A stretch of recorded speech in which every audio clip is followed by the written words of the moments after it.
No one in the village remembers the exact moment when things first slipped out of alignment.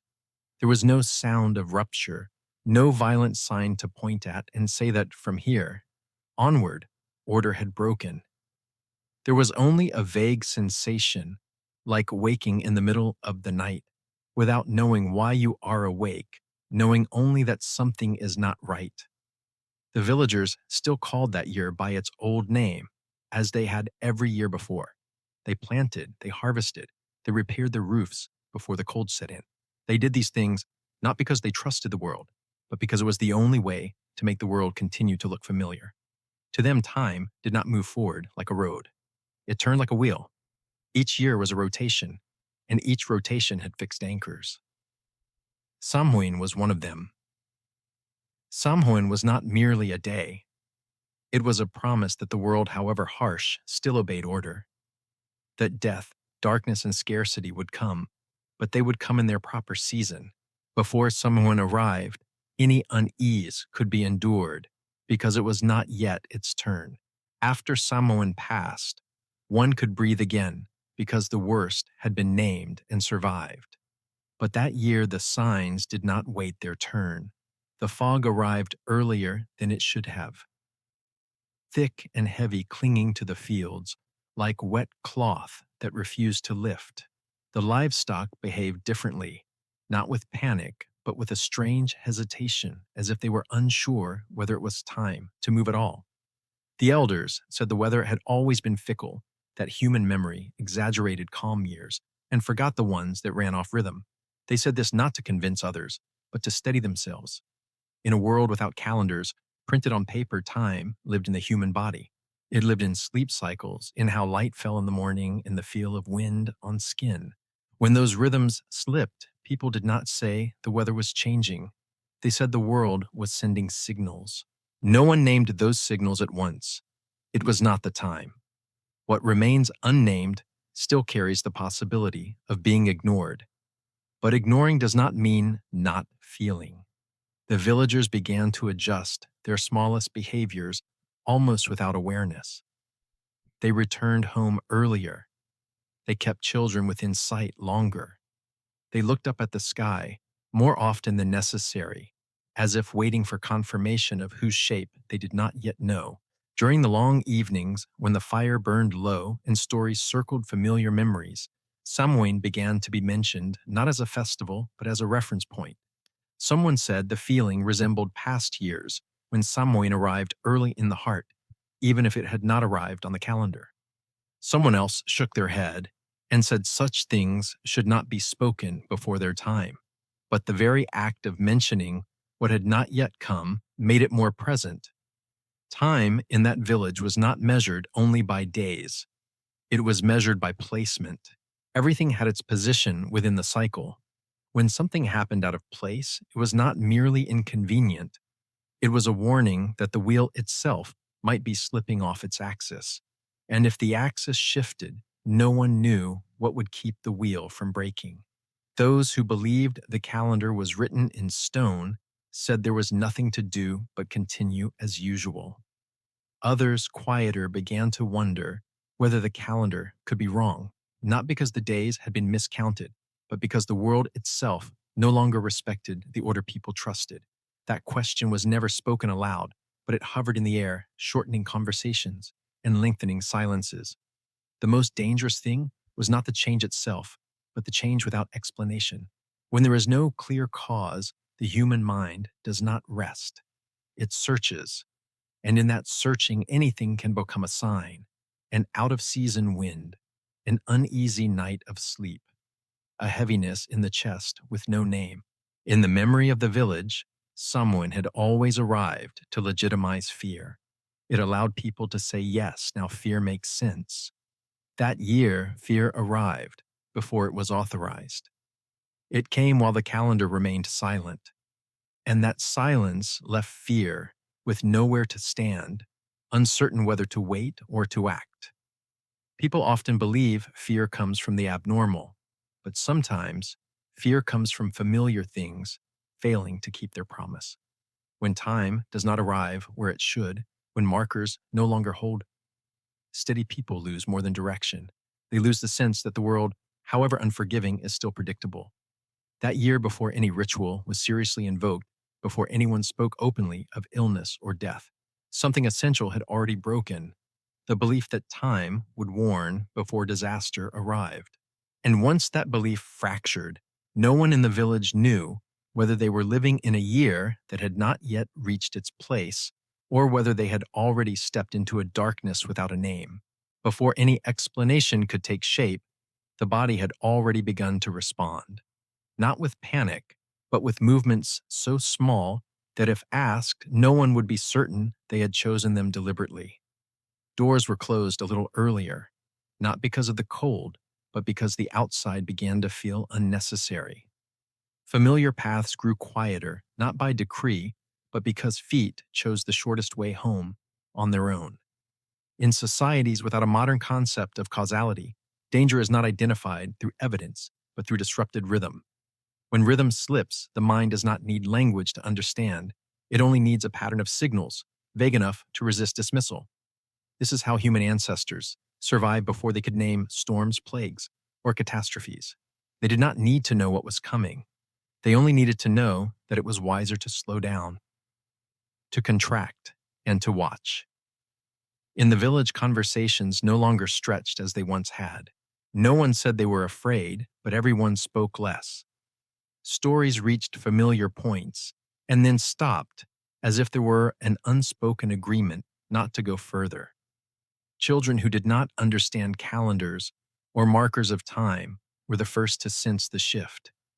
They asked fewer questions. They played closer to home, and when called inside, they came at once, not out of fear of scolding, but because the world beyond had lost its pull. The human brain is shaped to detect threat before it understands it. That is why the heart sometimes accelerates before the mind finds a reason. In that village, such heartbeats appeared sporadically, not all at once, but often enough to form a quiet baseline of unease. No one raised an alarm. No one needed to. The change carried itself through behavior. A woman began to carry a small knife even when walking only to the well, not for defense, but because of the hollow feeling without it. A man checked the doors of the livestock shed several times each night, not because he heard a sound, but because he heard nothing at all. Silence in moments like these carries its own weight. It does not say that danger is present, but it refuses to say that all is well.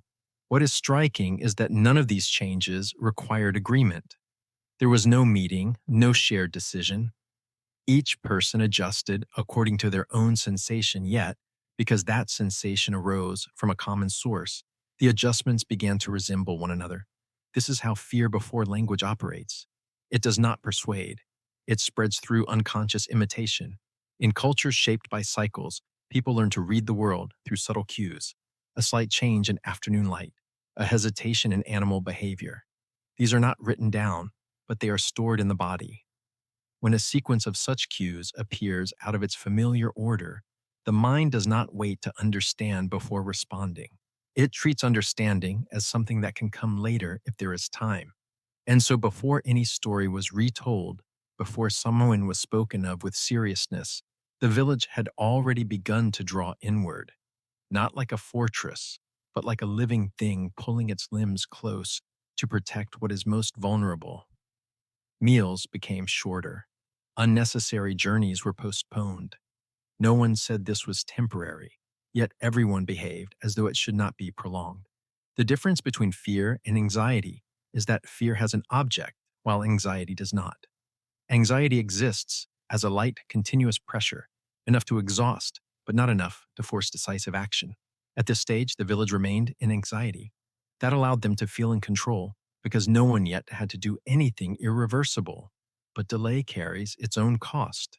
When the mind senses danger without being able to name it, it begins to search for a familiar frame to attach it to. This is not a conscious act. It is the mind attempting to complete an unfinished sentence. A sensation cannot endure indefinitely without explanation, and when no explanation is available, any explanation that appears later will arrive with an advantage. In the village, some people began to notice that they felt more tired without working more. Sleep grew shallow, not from nightmares, but from a diffuse state of alertness. The body in such moments does not allow full release. It holds a person at the edge between rest and readiness, as if waiting for a final signal to decide what must come next. No one said that something was wrong, but many people behaved as though it were. And in the space between behavior and speech, fear existed in its purest form, untouched by reasoning, unsoftened by ritual. Simply a sense that the world at this moment could not be trusted completely. Perhaps later, looking back, people would find a cause. They would name it, place it within a clear framework of understanding. But at that time, all they possessed was sensation, and that sensation did not ask what had happened. It asked only whether it was safe to continue as before. Do we fear because something has occurred, or because we do not yet understand what is coming? After the body and daily habits had made their quiet adjustments, the village needed a thin layer to keep functioning, not a complete explanation, only enough to prevent unease from spilling into action. That layer was denial. It did not arrive as a deliberate lie. It arrived as a silent agreement that nothing was serious enough to disrupt the rhythm of life. Denial in small communities is not a sign of ignorance. It is a skill. It allows society to conserve energy during periods of uncertainty. If every flicker of unease demanded immediate resolution, no community could endure. So people learn to delay. They learn to set worry aside, not to forget it, but to keep the wheel turning. Familiar phrases returned with greater frequency. It is like this every year. The weather has always been unpredictable. Animals behave strangely sometimes. These phrases were not meant to convince others. They were a cadence that helped the speaker maintain balance. Repeated often enough, they became a background hum that softened uncomfortable silences. This mechanism works well as long as unease remains indistinct. It allows people to continue working, caring for their families, and believing they live in a world that can be anticipated. Denial does not erase fear. It stores fear in a compartment everyone knows exists, but no one wants opened all at once. In the village, the elders were the ones who held the rhythm of denial most effectively, not because they feared less, but because they had lived long enough to know that many fears had come and gone. Experience became a substitute for evidence. They said there had been worse years, and the village had endured. They said worry only made things harder, and when they spoke, others wanted to believe because belief allowed their breathing to steady. Denial carried another social benefit. It prevented panic from fragmenting the community. When no one was permitted to say that things were wrong, everyone was compelled to behave as if things were still intact. Roles remained undisturbed. Farmers went to their fields. Children were tended. Stores were watched. This outward stability had value of its own. But denial works only when it is not tested too often. Each new sign that cannot be ignored requires the thin layer to thicken. Each time the energy needed to sustain reassurance increases. Eventually, continuing denial becomes more costly than acknowledgement. At the market gatherings, trade continued as usual, yet gazes lingered longer. Old stories were retold, as if to confirm that the world had been this way before, and would remain so, but between those stories lay pauses where no one stepped in. Those pauses were where denial labored hardest. Denial also drew an invisible boundary. Those who could not or would not maintain it began to drift. They were not openly excluded. They were simply not heard. When someone spoke too often of unease, the conversation shifted quickly, not because listeners disagreed, but because they did not want the shared shield to collapse. The danger of denial does not lie in its existence, but in how long it is held. When the mind has already sensed danger at the level of feeling, and the body has adjusted behavior accordingly, continuing to insist that nothing is happening creates a new strain, a strain between what is felt and what is permitted to be said. This strain does not disappear. It accumulates. In the village, some people began to feel exhausted without knowing why, not from increased labor, but from maintaining two parallel realities. One reality of cautious behavior, another of reassuring speech. This split consumed more energy than any physical task. At this stage, denial was still considered reasonable. It was still protecting the village from hasty decisions, but its limits were beginning to show. When a tool is used for a purpose other than the one it was designed for, it wears down more quickly. Denial was meant to buy time. It was never meant to replace understanding. And the time it was purchased was not infinite. Each day that passed without a clear explanation added weight to the layer. Eventually, it would either tear or it would have to be reinforced with heavier materials. Materials that did more than reassure. Materials that promised control. No one can point to a specific day when denial becomes dangerous, but every community recognizes the sign too late. It is the moment when continuing to say that everything is the same requires more effort than admitting that something has already changed. As the thin layer of denial began to wear away, the village did not rush into panic. Instead, it turned backward, not because the past held answers, but because the past was the only place where the shape of order remained intact. In moments when the world becomes unpredictable, people rarely invent something new. They return to what once helped them remain standing. Old beliefs do not return because they are correct. They return because they are familiar. In the human mind, patterns once tied to survival do not disappear when conditions change. They fall dormant, waiting for a moment that feels similar enough to wake them again. When the present offers no satisfying explanation, the mind searches for paths that once led away from danger, even if those paths were formed in a very different world. In the village, old stories began to surface more often during the long evenings. No one told them with certainty. They were told the way one recounts a dream that many people once shared. Not fully believed, yet not dismissed either. These stories were not used to predict precisely what would happen next. They were used to place everything into a familiar frame where every unease had a position. Within that frame, Samhain was not merely a day. It was a bridge between what could be endured and what required preparation. It allowed people to say that there were times of year when the world grew thinner, when boundaries weakened. Even if no one could prove this in modern terms, the belief had once guided people to act more cautiously at the right moment. And caution in many cases was the difference between survival and loss. When no new explanation appears, the mind does not ask whether an old belief is accurate. It asks whether that belief once worked. In the collective memory of the village, the years remembered as years of endurance were tied to following old markers, not because those markers govern the world, but because they governed human behavior in ways that carried less risk. Doubt began to emerge precisely here. No doubt of the old beliefs, but doubt of the present.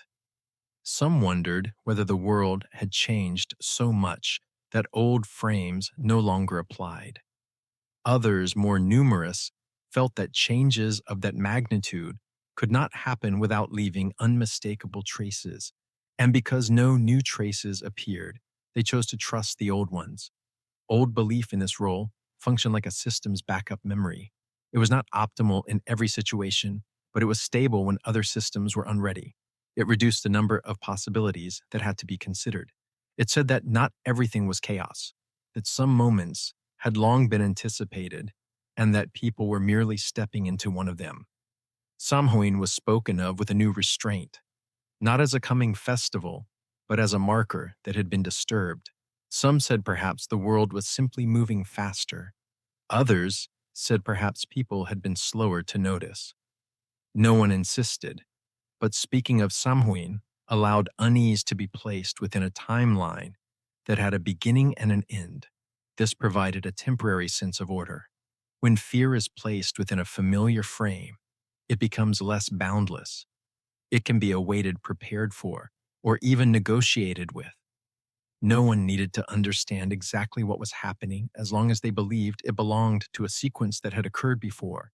Yet doubt did not vanish. It only shifted direction.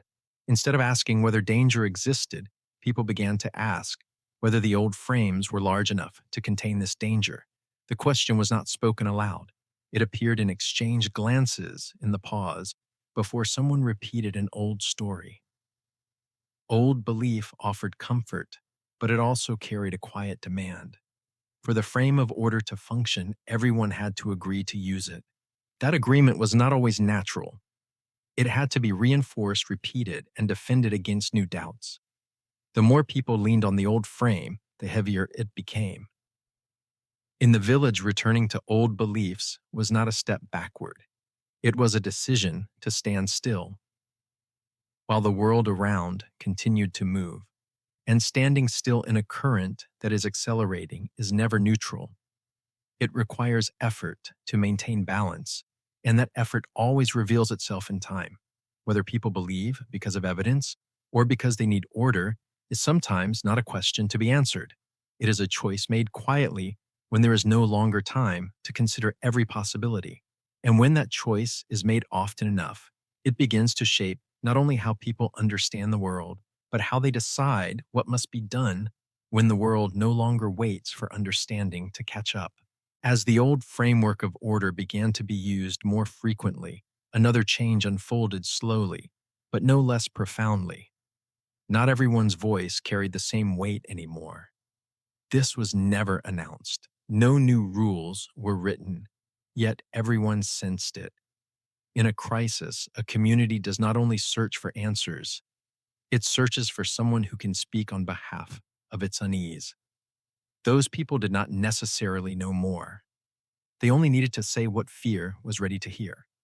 When the world grows unpredictable, authority no longer comes from long experience, but from the ability to provide orientation. Those who had once tended rituals were listened to more than those who had lived through many harvests. Those who remembered old markers were consulted more than those skilled at adapting to change. This was not a deliberate reversal of values. It was a reflex. When fear replaces certainty, people favor whatever creates a sense of stability, even if that stability comes from the past. Those who could connect the present to a familiar sequence became temporary bridges. And in moments of uncertainty, bridges are trusted more than ground that has not yet been tested. In the village, certain names began to surface again and again, not because they offered new answers, but because they preserved old ones with coherence.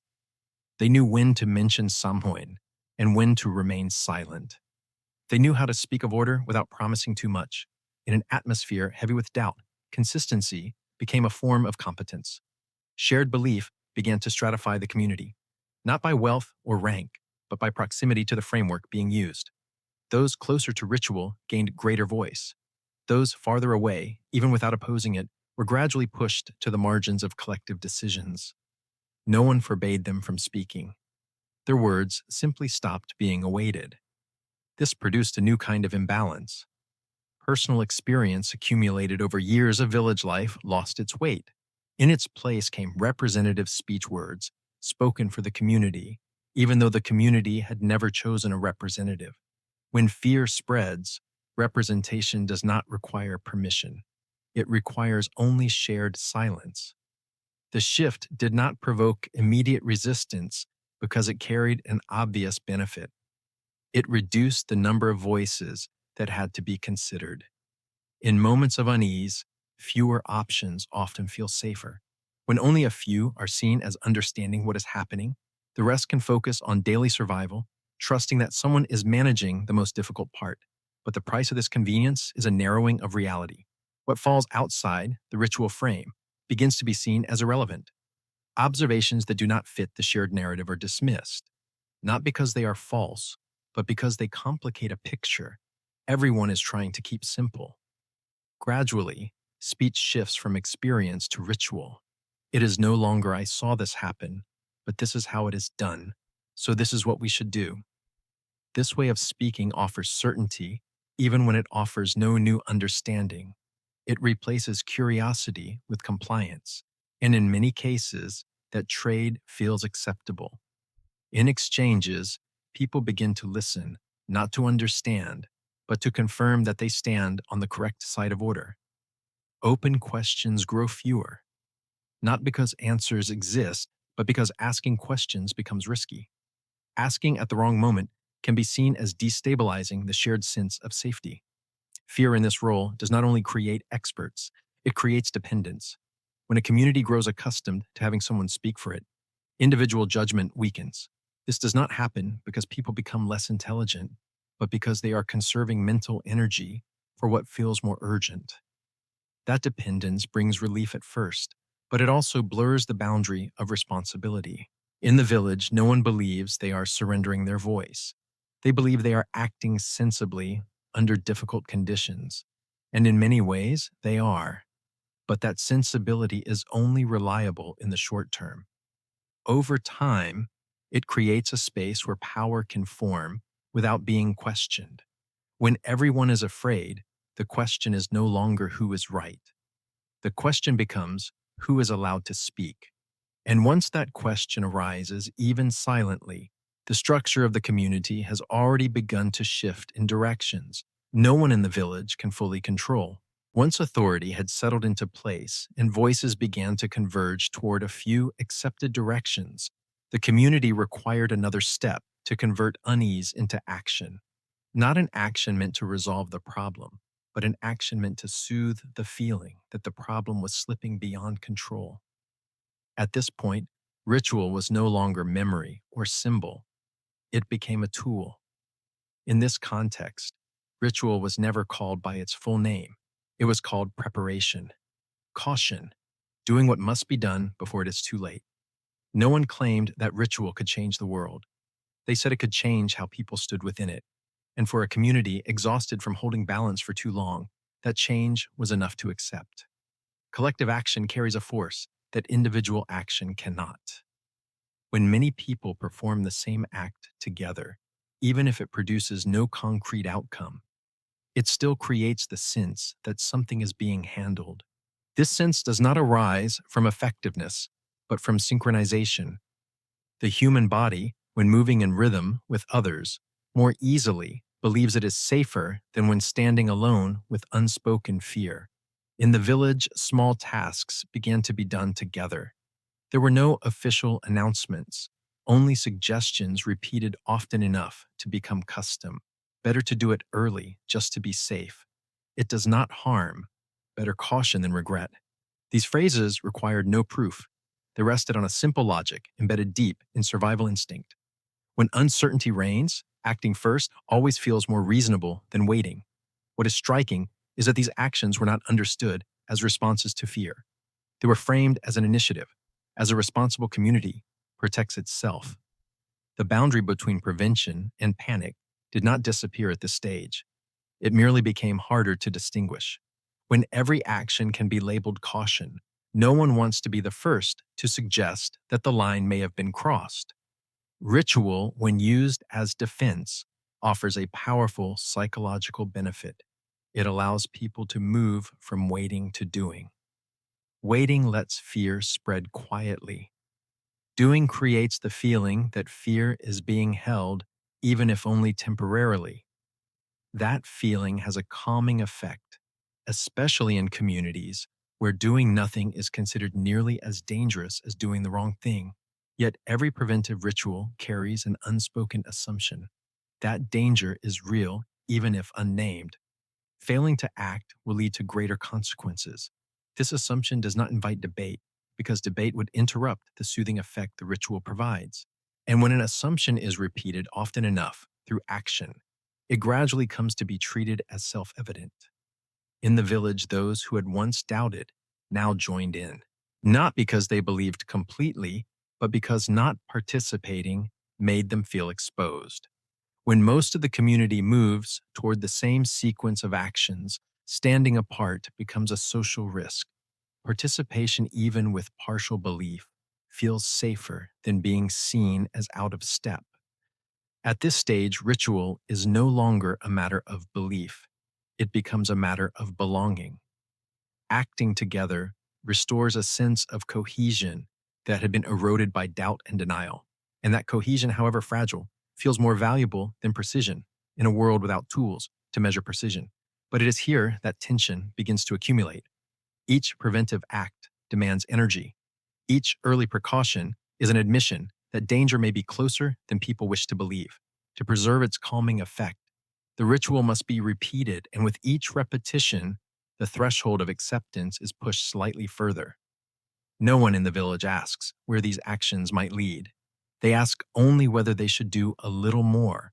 And once the question is framed that way, the direction has already been set. Prevention without a clear stopping point slides easily into panic while retaining the appearance of reason. The blurring of this boundary does not create immediate fear.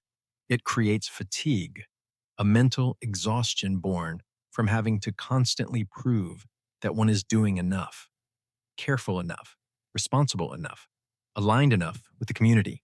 And within that effort, few have the space to ask whether these actions truly make them safer or merely dull the sharp edge of fear. When ritual becomes defense, it is no longer judged by results, but by the feeling it produces. As long as that feeling remains effective, ritual continues. Only when its calming power fades does the community begin to seek stronger actions. And at that point, the question is no longer whether action is necessary.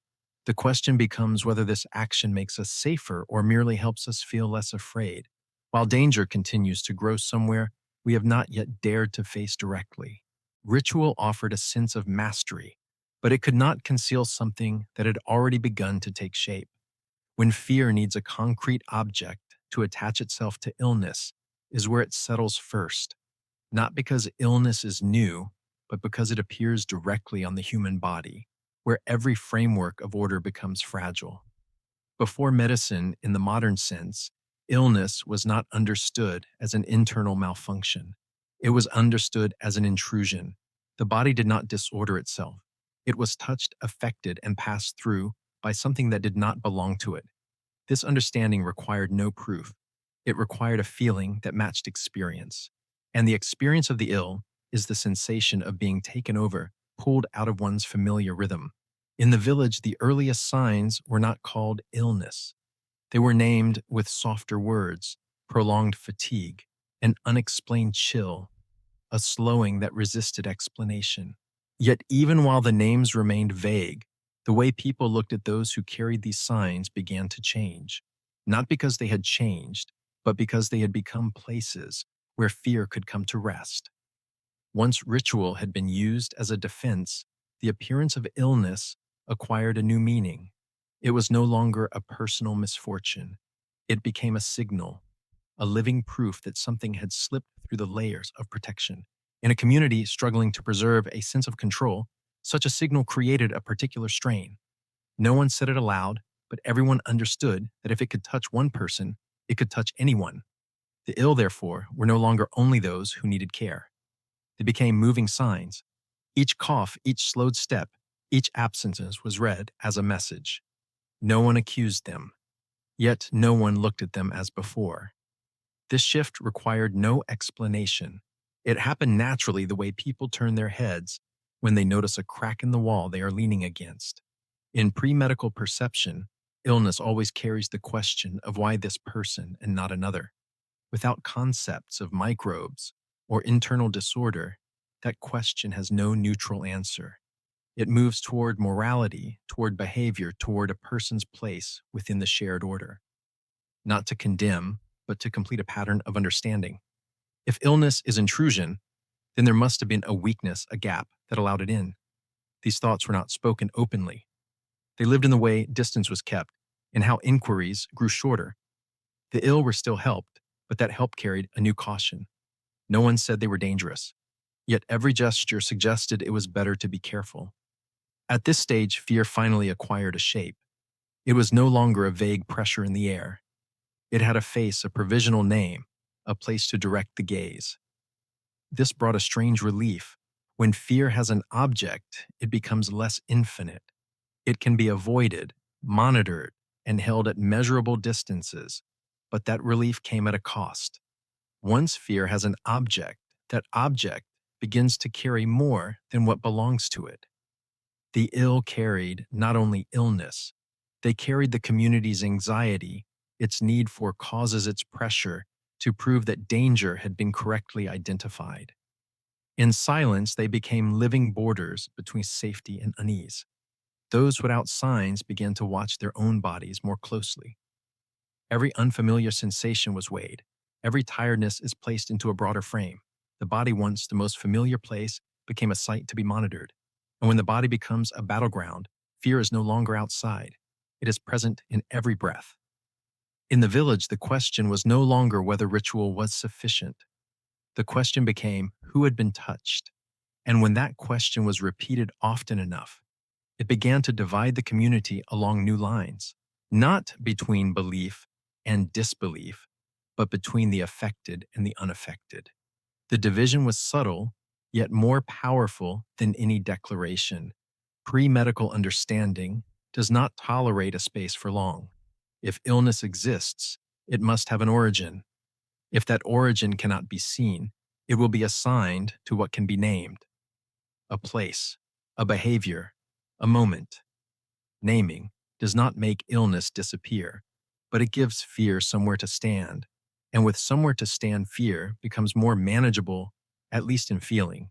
When illness has no name, people do not wait for science to provide one. They assign names using what they have at hand: belief, ritual, and stories that once helped them survive earlier hard years. But each name does more than describe illness. It describes how the community sees those who carry it. And once fear has an object, the next concern is no longer how to understand, but how to stop it. That question will soon demand answers that exceed early caution.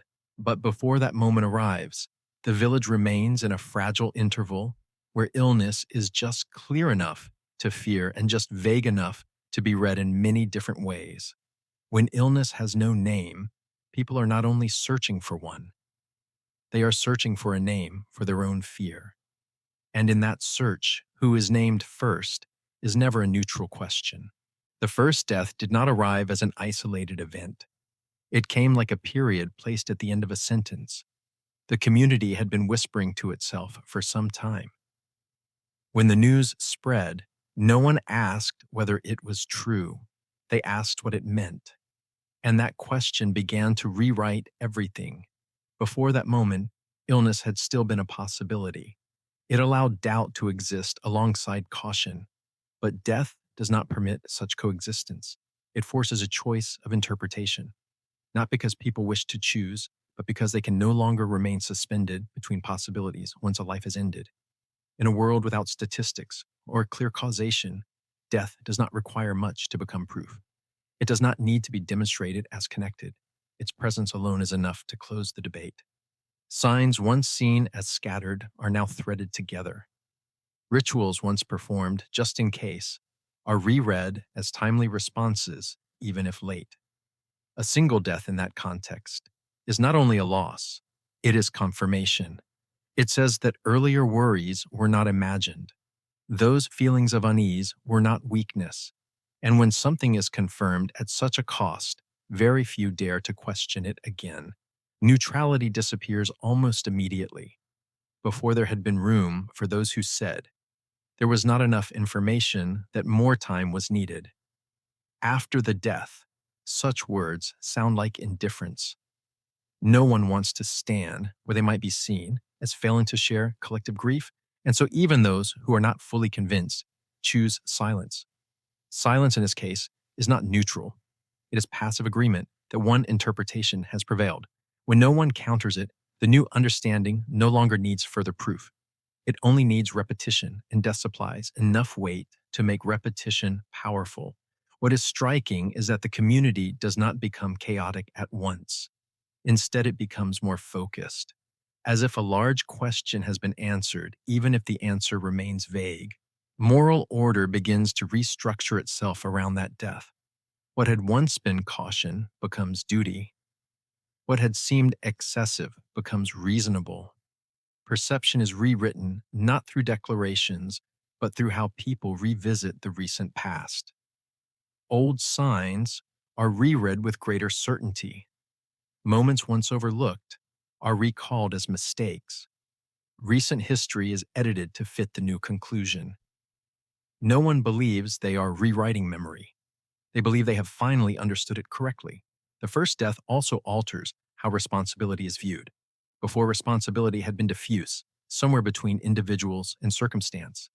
After the death, responsibility needs a clearer shape, not to punish, but to reassure. If a cause can be identified, then it becomes possible to believe that further deaths might be prevented. In this process, complexity finds no place. Layered explanations become unacceptable because they do not offer a sense of control. Straight lines are drawn instead. Cause leads to consequence. Action leads to safety. Everything appears clearer, even though that clarity is built on incomplete pieces. Death also changes how people look at one another. Those once seen as signs are now seen as warnings, not because they have done something wrong, but because their presence recalls a loss that has just been confirmed. Social distance, which had already existed quietly now, finds justification. At a deeper level, the first death teaches the community a dangerous lesson that fear can be right, that collective intuition is not always wrong. This lesson, though unspoken, carries more force than any ritual. It grants fear a new authority, the authority of being correct. When fear is validated by loss, it no longer needs to justify itself. It is allowed to lead. And when fear leads, values preserved in times of calm begin to yield to values suited for survival. Caution becomes paramount. Tolerance becomes a luxury. The first death does not kill doubt. It only makes doubt more costly in social terms. Every question asked afterward risks being seen as an insult to the memory of the dead, and very few are willing to bear that mark, especially when the community demands unity. Thus, the first death does not stand alone. It pulls with it a shift in thought and memory, and in judgment of right and wrong. It opens a chain of consequences no one in the village can fully see at the time, yet everyone senses that from that moment on, returning to the state before is no longer a realistic option. How quickly can a single death change morality? The answer may not lie in days or weeks. It lies in the speed with which people are willing to hand authority to fear when fear is first named through a human life. After the first death, fear no longer needed to shout. It began to learn how to speak calmly. Short sentences, measured in tone, appeared more often in everyday exchanges. No longer vague sensations or emotionally charged warnings. Instead, arguments that sounded reasonable, convincing enough to make listeners nod, without realizing what they had already accepted. Emotion always comes first, but people rarely admit this. Once fear has secured its place, the mind begins its work. It searches for reasons. It arranges events into an order that makes an already formed conclusion appear logical, not to deceive, but to ease the internal tension between feeling and action. In the village, conversations changed their tone. People no longer said they were afraid. They said caution was necessary. They did not say the ritual was insufficient. They said doing a little more could not hurt. The phrase "just to be safe" became the perfect bridge between anxiety and action. It demanded no absolute belief. It required only temporary consent. The danger of that phrase lies in the fact that it has no stopping point. Safe enough for what no one answers. And because there is no answer, every step can be justified. When action is packaged as prevention, it escapes the moral scrutiny that other decisions must face. Fear, once translated into language, becomes easier to share. It can pass from one person to another without the original emotion. A tidy argument travels farther than a panic. It allows fear to exist within the space of reason where it is protected from doubt. In that context, the role of the skeptic changes. Before, doubt could be seen as prudence. Now it becomes a risk. When most of the community has accepted a coherent chain of reasoning, questioning is no longer a search for truth. It is understood as disrupting a fragile consensus. No one says outright that the skeptic is dangerous, but the way they are treated begins to shift. Their questions are answered with strained patience, as though they are failing to grasp what is obvious. Their suggestions are set aside with explanations that this is not the time for debate. The air around them thickens not with anger, but with discomfort. Rationalized fear also alters how the community relates to time. Decisions once delayed are now accelerated. Waiting is framed as reckless. Action, even when unproven, is framed as responsibility. This new logic does not ask what is most correct. It asks what makes us feel less anxious right now. The irony is that when fear speaks in a reasonable voice, it becomes harder to recognize. There are no clear warning signs that the community is being led by emotion. Everything sounds like careful thought. And so very few people feel the need to pause. In the village, stories are retold in ways that emphasize consistency. Details that do not fit the shared argument are omitted not because they are false, but because they interfere. When a story is repeated often enough in the same form, it becomes the foundation for later decisions. No one remembers exactly where it began. They remember only that it makes sense. The most dangerous trust is not blind trust, it is conditional trust, a belief just strong enough to continue acting without confronting uncertainty. Fear in this form does not demand absolute loyalty. It asks only that when doubt arises, people choose safety over accuracy. When reasoning follows emotion, emotion no longer needs to defend itself. It is shielded by phrases that sound harmless, and behind that shield, fear can grow unnoticed. Each time an action is taken just to be safe, the threshold of acceptance shifts slightly. At this stage, resisting fear is no longer resisting a feeling. It is resisting an entire system of carefully constructed reasoning. Every objection can be dismissed by repeating that we are acting reasonably. And when reasonableness becomes the standard, morality begins to adapt. Not everyone believes completely, but enough people believe enough. And in a community, that is all that is required for direction to be fixed. Those who remain uncertain no longer try to persuade others. They try not to be noticed. Silence becomes a second survival strategy after agreement. When fear learns how to sound reasonable, it no longer needs to impose itself.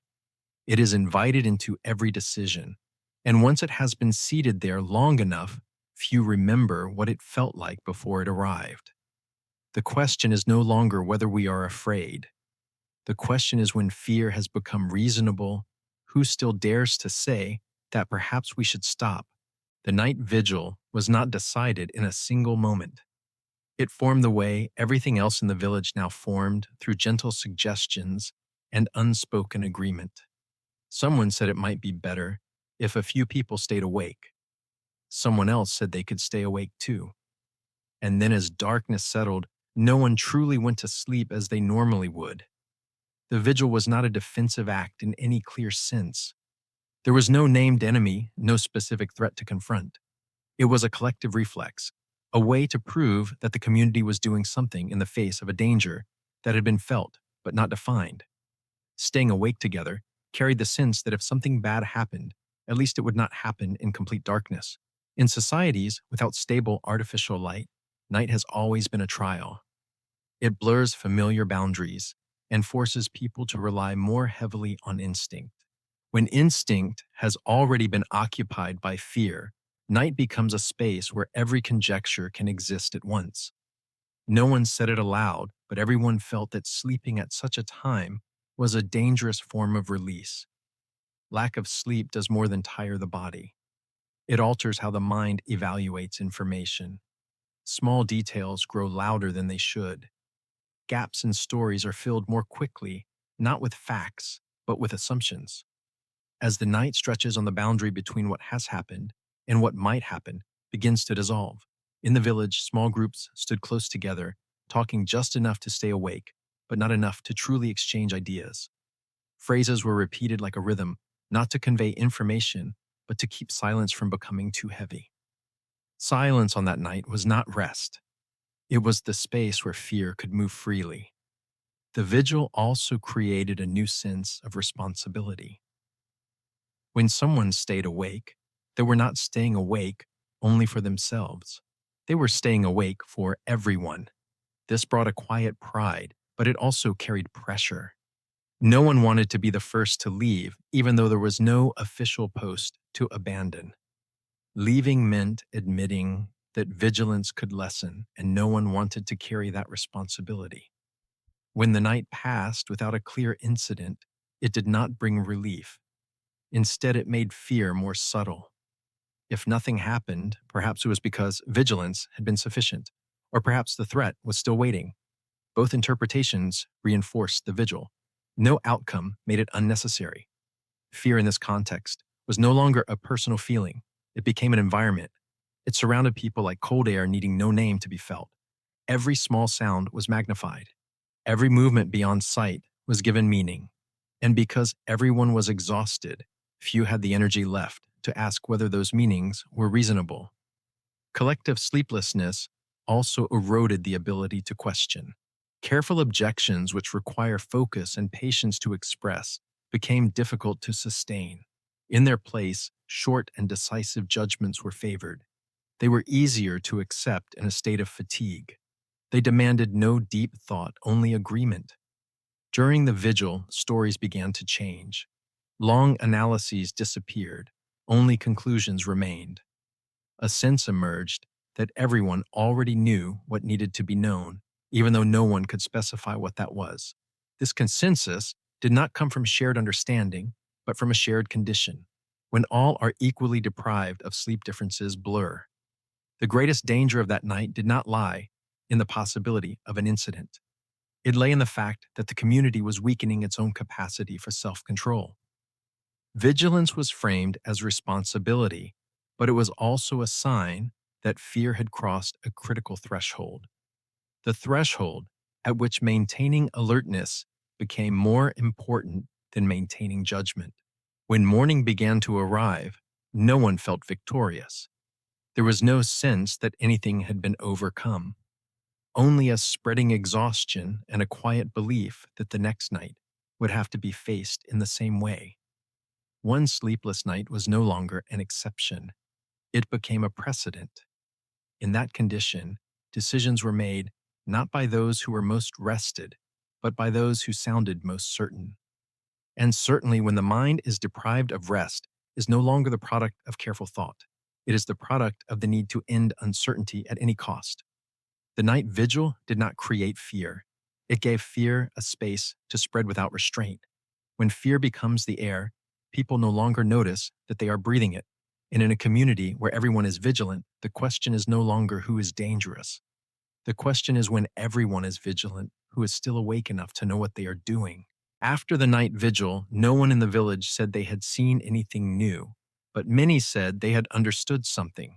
The difference seemed small, yet it marked a profound shift. Once fear had filled the space, the community no longer searched for information in order to understand. They searched for confirmation, reassurance that their direction was the right one. In a world governed by intuition and memory, evidence has never been entirely neutral. But when fear takes hold, the standard for what counts as evidence begins to drift. The question is no longer whether this proves that. It becomes whether this fits with what we already believe. Details once ignored were now picked up and placed at the center. A person fell ill after missing a ritual. An animal died near a place long considered sensitive. A wind changed direction at the very moment a decision was made. Each event on its own could be explained in many ways, but when placed side by side, they formed a sequence convincing enough for those already prepared to believe. Coincidence in this context ceased to be random. It became a sign, and a sign, unlike evidence, does not need repetition or verification. It only needs to appear at the right time, in the right place, and within the right state of mind. When a community is already on high alert, few demand more than that. This does not happen because people lose the ability to think. On the contrary, they are thinking intensely, but along a narrower path. Fear compresses the space of perception. It sharpens compatible hypotheses and dims the rest. In this state, the mind does not ask what is most accurate. It asks what ends uncertainty the fastest. Conversations in the village began to take on a new structure, no longer recounting what had been seen, but interpreting what had happened. Each story carried an implied conclusion, and listeners focused less on details than on whether that conclusion felt familiar. When it did, it was accepted. When it did not, it was dismissed as irrelevant. Truth in this situation did not vanish. It was pushed to the margins. It became a set of possibilities no longer prioritized. No one claimed truth was unimportant. It was simply considered slow, complex, and unsuited to the urgency of the moment. In its place, a new standard quietly emerged, subtle yet effective. Enough to believe. Enough to believe did not demand absolute certainty. It demanded sufficient comfort to continue acting. Once an explanation reached that threshold, it was shielded from further questioning. Any doubt could be brushed aside by reminding others that under these circumstances, more could not reasonably be asked. That standard spread quickly because it freed the community from the burden of waiting. Waiting requires patience and the ability to endure uncertainty. Acting on enough to believe allowed them to move forward without confronting the void of not knowing. In a world where that void had grown too wide, this release held powerful appeal. But each time a coincidence was elevated into a sign, the boundary between observation and interpretation blurred a little more. Those who tried to maintain distance from hasty conclusions began to feel displaced, not because they openly opposed them, but because they no longer knew where opposition could begin. Once the standard had shifted, asking for evidence in the old way sounded like misunderstanding the situation. In the village, consensus was no longer built on what people had seen together, but on what they agreed was sufficient to believe. And when that belief was widely shared, it generated its own weight. With each repetition, it required less proof. Eventually, asking for proof itself became unusual.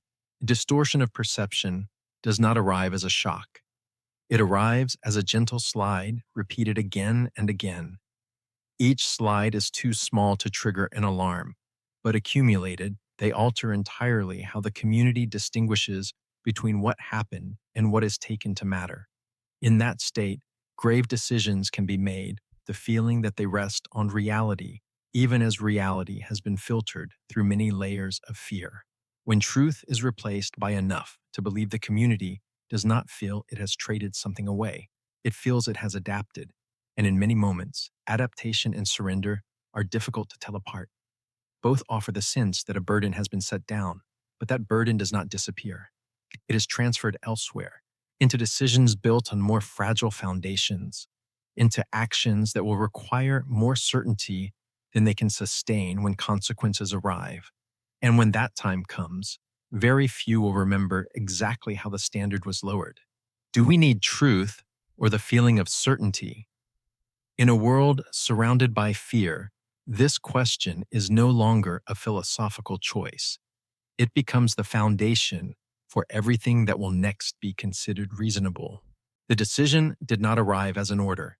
It arrived as a natural conclusion assembled from steps so small that in hindsight, no one could remember the moment when another choice had still existed.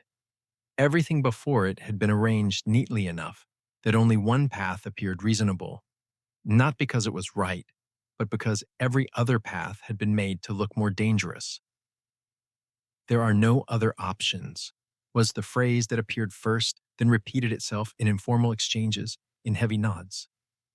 It was not meant to coerce. It was meant to be released. When there are no options, people no longer have to carry the weight of choosing. They only have to act. At that point, ritual became the perfect covering, not because it was sacred, but because it was familiar. Ritual allowed an action that was difficult to name to be placed within a frame that had existed for a long time. It carried language gestures, sequence everything that made the action appear orderly. And order, even when it leads to harm, is easier to accept than chaos. Violence did not appear as violence. It appeared as the completion of a series of preparations. No one said they were causing harm. They said they were protecting. No one said someone would be lost. They said the community would be safer. With language chosen so carefully, what was happening could be understood as duty rather than guilt. Collective morality operates differently from personal morality. It does not ask whether something is right or wrong for one individual. It asks whether it is necessary for everyone. And once that answer has been shaped in advance, all other details become secondary. Personal emotion is seen as a weakness. Hesitation is seen as danger. In that climactic moment, responsibility begins to dissolve. No one is the sole decision maker. Each person contributes only a small part. A nod, a silence, a step back to let someone else step forward. Responsibility is distributed so evenly that no one feels they are carrying it. When responsibility belongs to no one, it does not need to be faced. Ritual covers violence through repetition. Familiar movements keep the hands from thinking too much. Sequence allows time to move predictably. When everything unfolds in the correct order, people can believe they are doing something tested, even when there is no proof beyond familiarity itself. No one in the village sees themselves as evil. And this is not because they are deceiving themselves. They genuinely do not feel that way. Evil in their imagination always carries malicious intent. Here, intent is named with different words: safety, prevention, responsibility. These words do not allow a villain to take shape. In this process, boundaries once thought unbreakable become flexible, not because values have changed, but because context has been redefined. When context is named as an emergency, what was once forbidden becomes an exception. And when an exception is repeated often enough, in speech it slowly loses the feeling of exception. The most frightening thing is not the scale of the act, but its normalization. There is no collective shouting, no triumph, only a cold focus on completing what must be done. The silence that follows is not shame, it is the effort to keep everything moving smoothly. After the act is carried out, there is no release as many had expected, no clear relief, only a hollow space where fear had stood. That space is quickly filled with explanations, that it was necessary, that if it had not been done, the consequences would have been worse, that no one could be certain, but inaction would have been more dangerous. These explanations do not need to convince everyone. They only need to prevent the most dangerous question from forming, the question of responsibility. Because if that question is asked seriously, the entire structure of reason that has just been built begins to tremble. Collective morality, once mobilized, does not easily return to its previous state. It leaves marks on how people look at one another. Avoided glances, longer pauses before speaking, stories retold in ways that blur uncomfortable details. No one wants to be the first to say that perhaps they went too far. The climax is not the moment the act occurs. The climax is the moment the community accepts that it is something they can live with. That acceptance does not require celebration. It requires only enough agreement to continue daily life as if normality still exists. When what is wrong is called necessary, the question of responsibility does not disappear. It is pushed aside, waiting for another time, when fear has moved far enough away for people to look back without trembling hands. But when that time comes, the question will carry new weight, because what has happened cannot be undone, and the memory of having crossed the line together will never fully fade. When what is wrong is called necessary, who bears responsibility? The question does not need to be answered immediately to keep living, but it will remain there, quietly waiting to be asked again in a world that has been changed by the very postponement of that answer. After the boundary was crossed, there was no clear moment of ending, no sign to indicate that the worst had been left behind. Life in the village continued, but it continued differently. Familiar tasks were still performed, yet they no longer carried their former meaning. Everything looked the same on the surface, enough that an outsider would not notice the change. But for those who remained, the sense of being out of alignment became a permanent condition. The silence that settled over the village was not peace. It was heavy like thick air that is difficult to breathe. The fear that came before had shape language and action. The silence that followed had none of these. It demanded no response and offered no release. It simply existed, reminding everyone that something had happened which could never be fully spoken. No one celebrated. No one called it a success. Yet no one named the loss in a way that allowed grief to be shared. Personal grief became trapped between collective explanations.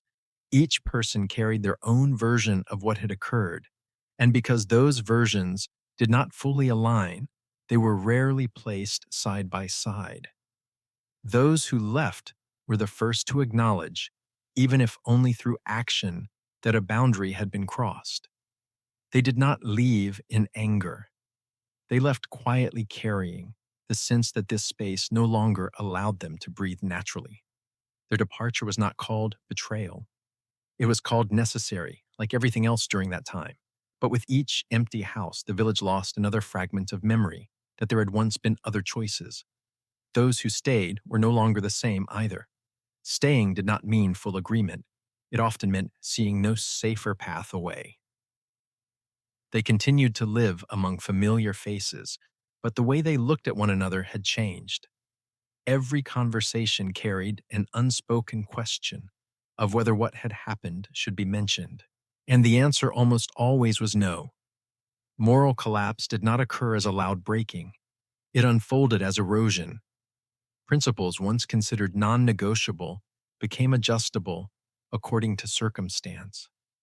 No one claimed to have changed, yet old limits were no longer defended with the same resolve.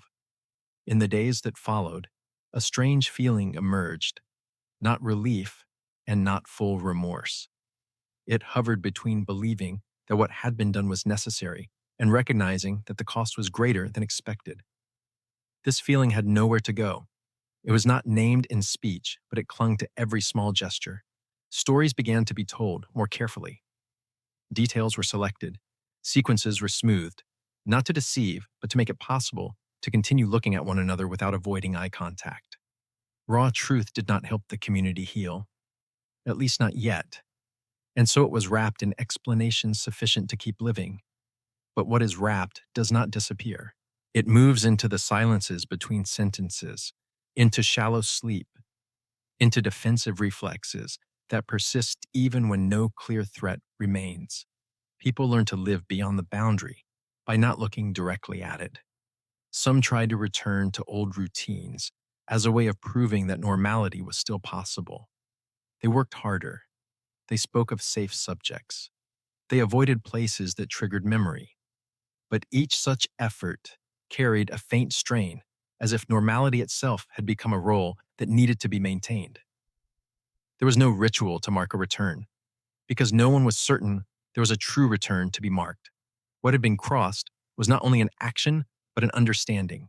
The understanding that this community, under certain conditions, was capable of things it once believed impossible. That understanding could not be erased by time alone. Silence continued its work. It prevented confrontation, but it also prevented release.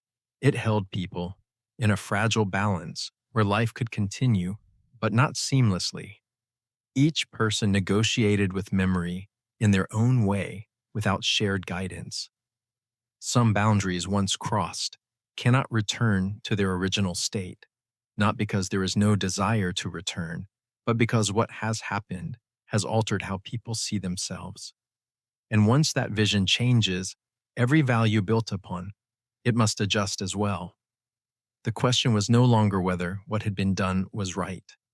The question became whether there was a way to go on without allowing that boundary to keep expanding. And that question, though never spoken aloud, had already begun to shape every decision made by those who remained in the village. Sometime later, the surface signs began to soften, not abruptly, but the way a long rain finally thins. No one declared that everything was fine. Yet there were no longer tense gatherings, no longer the constant vigilance that denied the body rest. On the surface, the village looked as though it were returning to something familiar. That was precisely what unsettled many people. Calm, when it arrives, after prolonged strain, does not bring the relief one expects. It brings suspicion, the feeling that this may only be a pause before something else. When the mind has grown accustomed to constantly scanning for threat, the absence of threat is not read as safety. It is read as missing information. In those days, many realized they did not know what to do with quiet. There was nothing left to prepare, no ritual to repeat, to sustain the sense of control. That emptiness did not offer rest. It opened a space where thoughts long avoided began to surface. The human mind does not shift states instantly. After extended tension, it retains its once useful reflexes. Heightened alertness helped survival, so the mind does not relinquish it easily. Even when the surrounding environment no longer sends clear signals of danger, the inner system continues to act, as though a single lapse could cause everything to collapse. In the village, defensive habits persisted despite the lack of an obvious reason. People startled at small sounds. They looked at one another longer than necessary, as if searching for confirmation that things were truly all right. Deep sleep became rarer than the vigil nights that had preceded it. The body, once stretched tight, does not easily relax. Calm became suspect because it asked nothing. It demanded no action, no unity, no difficult decisions. It asked only trust, and trust after what had occurred was no longer a natural reflex. It became a mental risk. Some began to invent small tasks to fill the void. They rechecked what had already been checked many times. They repeated old procedures, not because they were needed, but because they felt familiar. These actions are no longer aimed at preventing danger. They aimed to prevent emptiness. That emptiness did not resemble sadness. It felt like standing in a room that had been cleared too quickly, where everything familiar had been removed at once. With no fear left to cling to, people were forced to face questions that fear had once covered.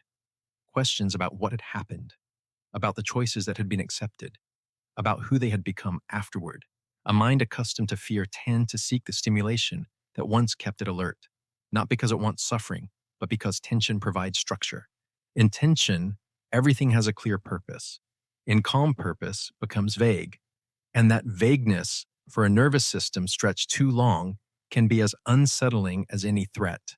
In the village, conversations often trailed off unfinished. People began to say that things were calm, then stopped midway, as though afraid that speaking it aloud might break the fragile state. Reassuring phrases now sounded different. They no longer carried weight because reassurance had once been used to conceal too much. Addiction to stress was not recognized as a problem. It was disguised as responsibility, as a caution, as lessons learned from what had occurred, and to some extent it made sense. No one wished to repeat mistakes, but when vigilance becomes default, it begins to shape how people see the world, even when the world no longer demands it. Calm in this context was not an end point. It was an unfamiliar condition that had to be learned again, and that learning offered no clear guidance. There was no ritual for trusting that danger had passed, no collective signal that allowed people to relax without feeling reckless. Some felt guilty when they noticed themselves feeling lighter, as though that lightness betrayed the memory of what had been lost. Others felt frustrated that they could not enjoy the peace they had once longed for. Emotions became mixed without clear labels, and therefore harder to hold. In this state, calm did not feel safe. It felt like a question. If everything could slip out of control so quickly before what ensured it would not happen again, and if nothing ensured was it truly wise to let go, the community did not return to its starting point. It stood somewhere else where fear had left lasting marks on how the collective nervous system operated.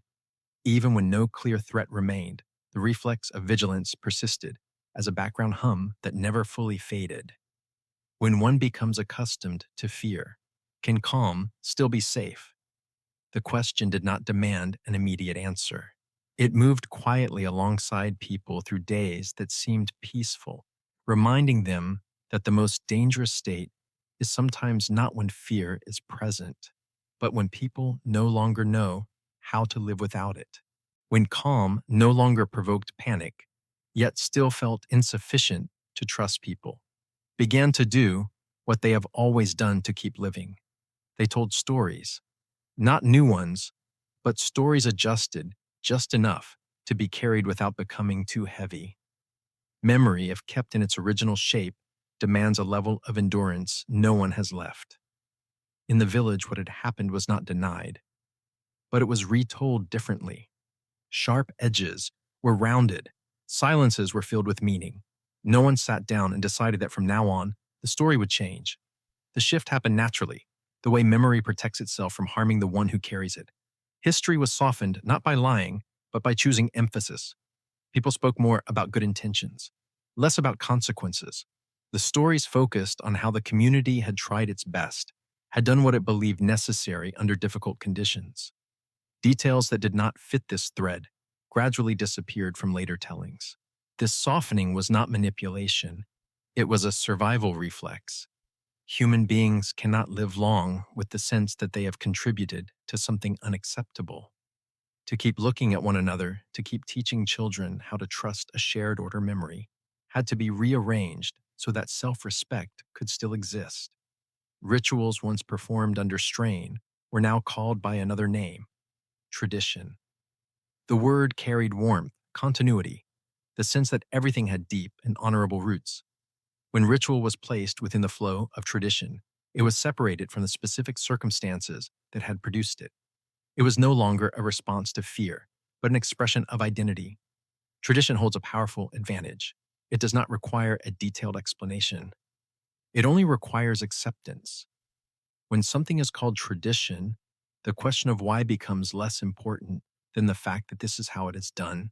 And when later generations learn to perform without fully knowing the reasons, the uncomfortable parts of memory gradually fade. In storytelling, language shifted subtly. Words of urgency disappeared. They were replaced by words of trial, of hardship overcome. The community was described as having endured, as having protected one another. The story became proof of collective strength rather than of the fragility that had once existed. This self-justification did not occur with clear awareness. Few people sat and thought that they were rewriting memory. They simply told the version that allowed them to sleep. When a version of the story made that possible, it was favored. And when repeated often enough, it began to feel like the only truth that had ever existed. Those who still held sharper memories learned to remain silent, not because they were forced, but because they understood that their version did not help anyone continue living more easily. In a community trying to mend itself, absolute accuracy was not always welcome.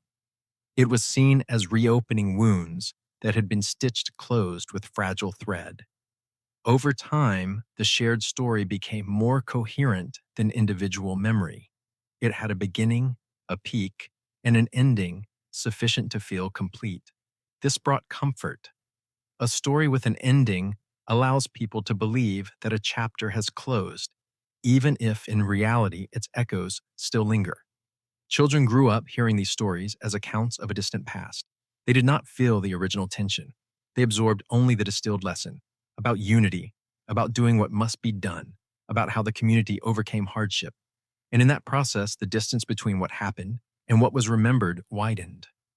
Storytelling became a way to manage the past, not to change it, but to place it somewhere less threatening in the present. When the past is told in a bearable form, the present becomes easier to inhabit. And this is a trade many communities are willing to make. But every softened story leaves something unsaid. That part does not vanish. It remains as a nameless sensation, a slight tightening when the story moves too quickly over a certain passage. Those who are sensitive notice this but rarely stop. To stop would mean opening questions no one is certain they wish to answer. Do we tell stories to remember or to forget? Perhaps in moments like these, the two cannot be separated. How we remember determines what we forget, and what we forget determines how we can go on living. The stories that make survival bearable do so not because they are perfectly true, but because they allow people to continue existing without being crushed by what they have passed through together. When the shared story becomes stable enough, the community can move forward without looking back too often. Yet somewhere beneath the smooth surface of that telling, the unsaid memory remains still waiting for another time, when endurance is no longer the highest priority, and truth can be faced without shattering everything around it. Understanding did not arrive as a grand discovery. It came in fragments, small pieces, at moments when nothing was urgent anymore. When the rhythm of life had stabilized enough to allow thought to return. The old signs began to appear differently, not new, but clearer, like shapes once hidden by fog, now standing still in light that no longer trembled. People began to realize that many things once read as omens were in fact familiar reactions of bodies and communities under pressure. Prolonged exhaustion, consecutive nights without sleep, repetitive behaviors are meant to soothe. Seen again from a calmer state, they no longer suggested intrusion from outside. They spoke of overload from within. Knowledge that comes late carries its own particular pain, not because it is difficult to grasp, but because it raises questions about what was done before understanding existed. As the pieces slowly fit together, no one celebrated finally seeing the whole picture. Recognition arrived with the heavy sense that had this been known earlier, many things might have unfolded differently. The creatures once spoken of, the rituals once performed, gradually came to be seen as symbols. Not symbols as decoration, but as reflection. They reflected fear of illness when there was no language for disease. They reflected helplessness in the face of hunger, failed harvests, and changes beyond control. They reflected the need to give shape to invisible forces pressing upon daily life. With this realization came an uncomfortable shift. The object of fear no longer stood outside the community. It turned inward, toward the ways people react when pushed beyond endurance, toward how order is built out of panic, then defended, even when it begins to cause harm. Late understanding also exposed another truth. The original fear was not entirely wrong. It arose from real threats. Illness existed, scarcity existed, death existed. The mistake was not fear itself, but the object it chose. Fear attached itself to symbols that were easy to name rather than to complex causes that were harder to face.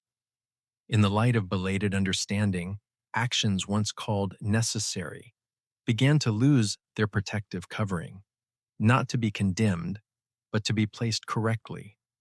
They were products of a moment shaped by missing information and rising pressure, but placing them correctly did not erase their consequences. What had happened remained untouched by new knowledge. Slower conversations began to appear, not loud, not collective, just private exchanges between people who had lived long enough to look back. They spoke of details once overlooked, of moments when instinct was drowned out by consensus. These conversations did not aim to fix the past. They aimed to situate it in a context with less self-deception. Late understanding did not bring full release.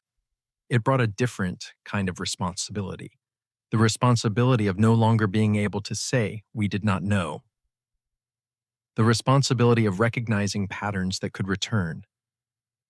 When fear is understood as a reflex rather than a destiny, preventing its repetition becomes a moral question, not only an intellectual one. That question arrived alongside exhaustion. No one wanted to live forever in self-examination. There was a strong temptation to keep understanding at a tolerable depth, not to venture too far into painful territory. Seeing too clearly sometimes requires facing choices one once agreed to, and that is not comfortable. In the village, late understanding did not become a sweeping reform. It seeped in unevenly.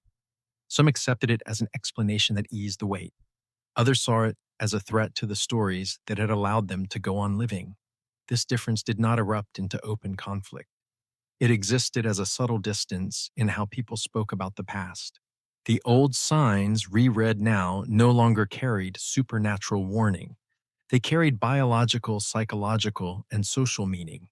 This did not make them less serious. It made them harder to address through simple means. No ritual could fully resolve what belonged to the structure of life itself. When creatures and rituals were seen as symbols, fear lost a clear target. This was both freeing and unsettling. Freeing because there was no longer a need to hunt a single object. Unsettling because the real causes lie scattered through social organization, living conditions, and the limits of human understanding. Is knowing late any different from not knowing? The question has no final answer. Knowing late does not change what happened, but it changes how what happened continues to exist in memory and behavior. It cannot save the past, but it may slow repetition. Late understanding is like light entering a room after the furniture has already been fixed in place. It does not allow everything to be moved easily, but it makes visible the dark corners once ignored, and sometimes simply seeing them is already a difference, however small, in how people step into the next uncertainties of their lives. Looking back, no one could point to the exact day Samhain arrived. There was no clear sign, no single moment to mark. The only certainty was that its feeling appeared earlier than in other years, not as a ritual, but as a condition, a thinning of the boundary between what people understood and what they feared. Samhain, in that sense, was never the cause. It was a borrowed name for a moment, when fear moved faster than explanation, when what was not yet understood was filled in with action ritual and stories strong enough to create a sense of order. That year, Samhain did not come early. Fear came early, and everything else followed as a chain reaction. What people faced was not a creature nor an invisible force. It was the fragility of a community placed under conditions of limited information and excessive pressure. Illness, loss, exhaustion, and uncertainty were not symbols. They were real, but the way they were understood, named, and handled transformed them into something else. Something easier to assign blame to, easier to feel in control of, and therefore more dangerous. People destroyed the village before they understood the world, not because they were cruel, but because they reacted faster than they could think long term. When they had no language for what was happening, they used what was available: collective memory, ritual, old frameworks of order. Each choice made sense in the moment it was made, but linked together, those choices formed a path no one had intended from the start. Later, when knowledge was sufficient to name what had once been seen as an intrusion, the story of that year was no longer told as an isolated tragedy. It became an example, not to condemn, but to remind that in the gaps of understanding, fear is always ready to step in.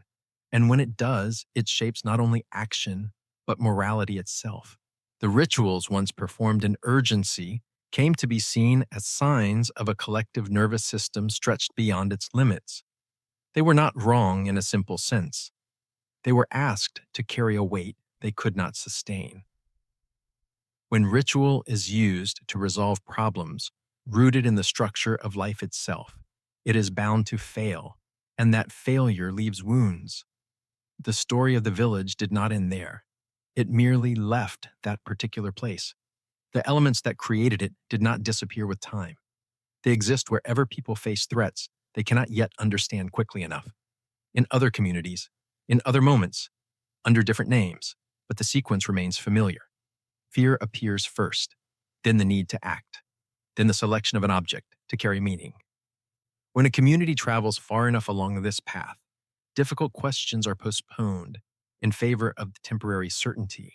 And when that certainty is defended long enough, it becomes the foundation for actions the same community will later struggle to explain. What is haunting is not that fear returns. It always does. What is haunting is the speed with which people allow it to lead when explanation lags. Not because they do not value truth, but because truth takes time. And in that time, people still have to live to decide to protect what they believe matters. This story is not told to close a past. It is told to keep a question open. Not the question of who was right or wrong, but how people might respond differently when faced with similar conditions again. When fear is understood as the true agent rather than the symbols it wears, the space for choice can shift even slightly. Samhain, in that memory, is no longer a day in the year.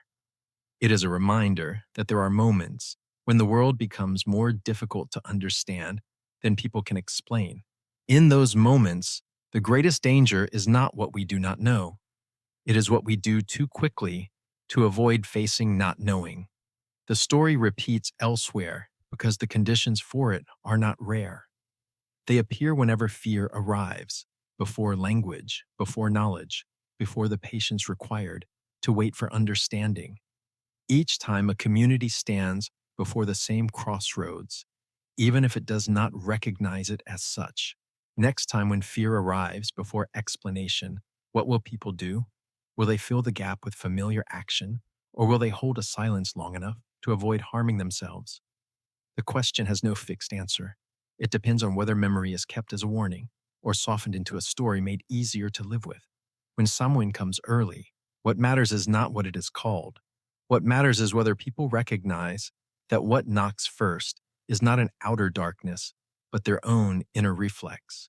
And in that moment of recognition, early or late, the possibility of change always exists, fragile yet real, like the boundary they once believed could never move.